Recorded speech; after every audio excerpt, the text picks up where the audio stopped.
cell to model randomness. What we're going to do is set up an experiment.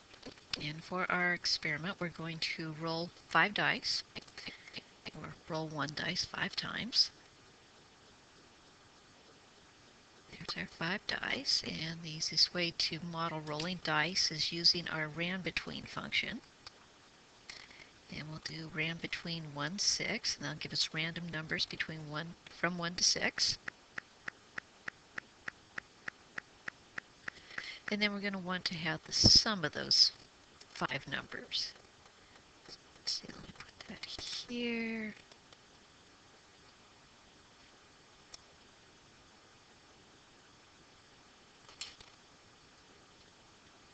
Okay, so we've rolled 5 dice, we've added the values up, and we've gotten the number 21.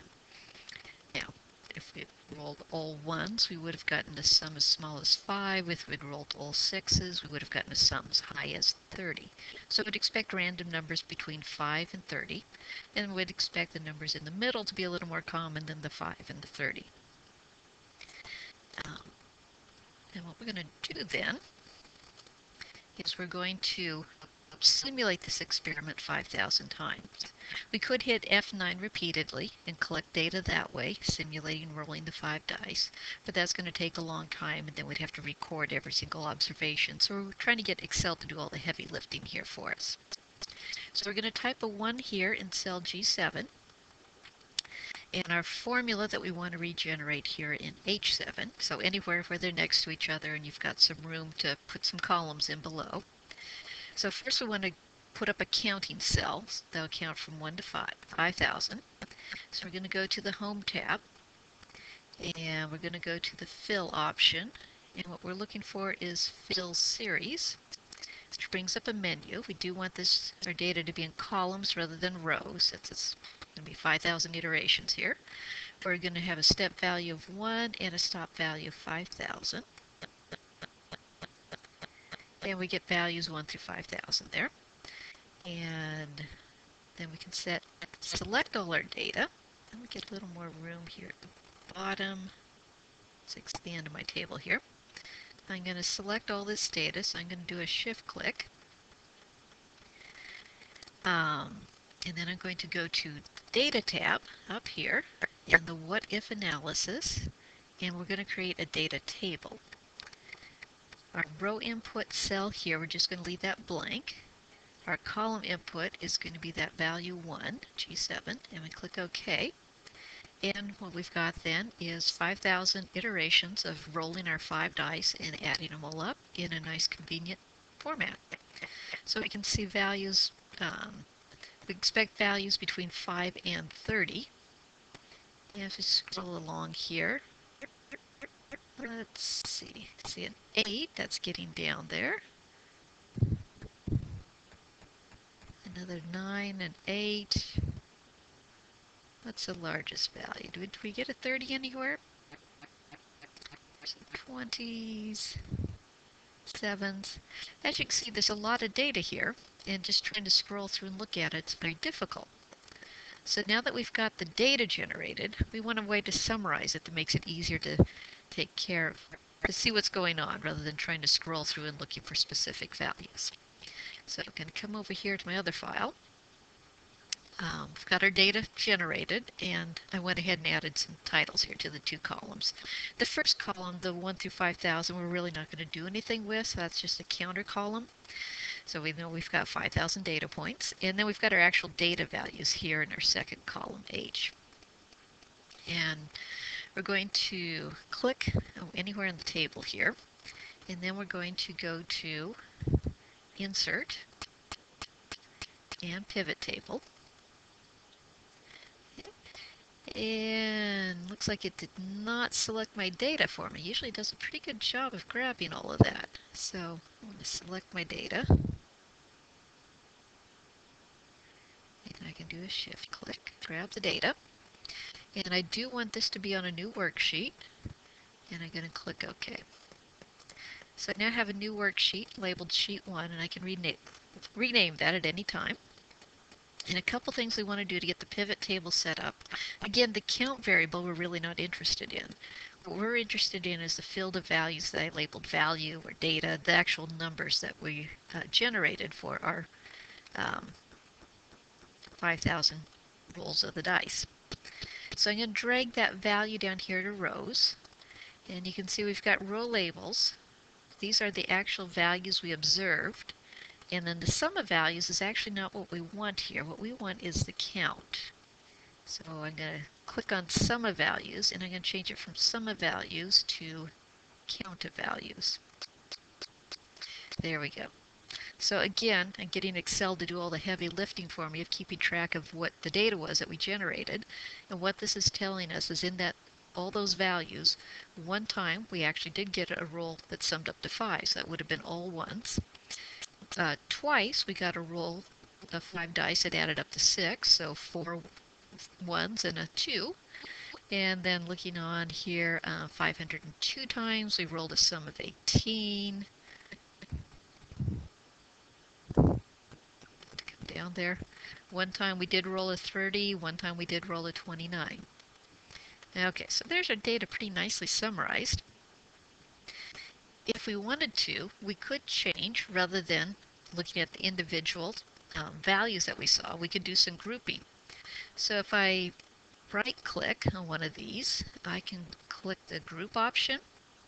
So right now, my data is ordered going 5 to 30 with steps of 1. And I could maybe change that to steps of 5, and then it's going to group my data from 5 to 10, 10 to 15, etc. Sorry, 5 to 9, 10 to 14, 15 to 19. So there's no double counting of those values, and that summarizes again. And I can go back to that. Okay, so I've got a nice data table here, and next I want a picture. I want a histogram. So I'm going to go back to the pivot table, click any cell, insert, and I'm looking for a column chart. So I'm going to just grab any one chart there. This isn't one I particularly like, but once I've got it up here, I should be able to change that. Let me see here.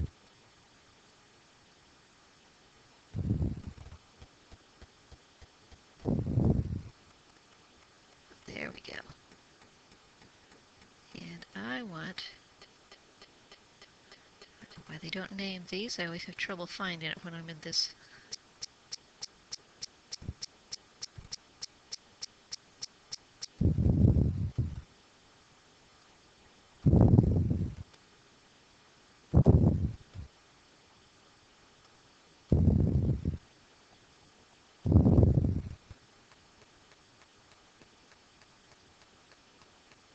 Okay, sorry about that. Let me go to design, quick layout. That's the easy way to find the one I want. I want that one there, so I don't have gaps between my titles.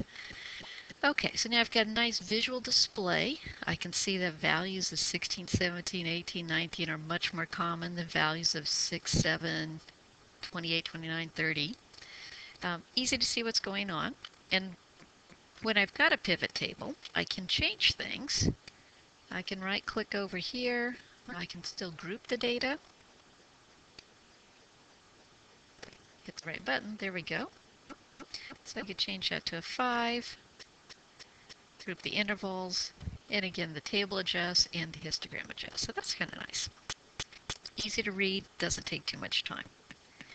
Now this is a frequency chart, so this is actually counting the number of observations. A lot of times with our histograms, what we want, rather than the actual count, that there were 1,023 observations from 10 to 14, we want the percent of observations. So we can do that by adjusting our pivot table. And let's see, I need to get another menu up here.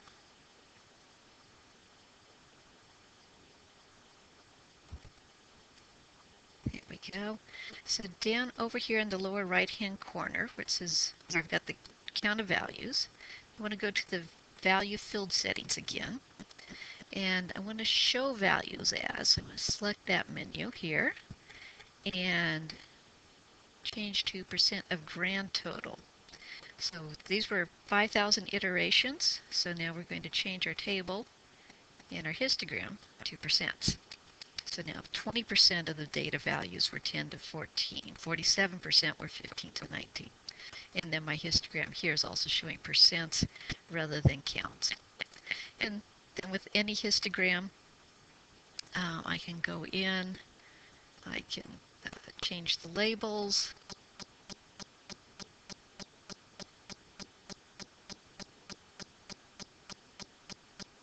That might be the easiest way to do it there. So this is total of 5 roles. And my axis title then is a percent. Okay, so again, to do this, we first use the fill series to generate the values 1 through 5,000. And then we went into the data tab, the what if analysis, to complete our data table. Once we had our data, we selected the values and went to insert and pivot table to get our options there. And then once we had the pivot table set up, we can adjust how we want to, we needed to drag the values down here into the rows and adjust it to the count of values.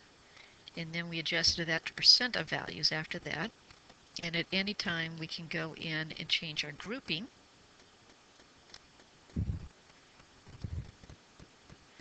to larger groups or smaller groups. Okay,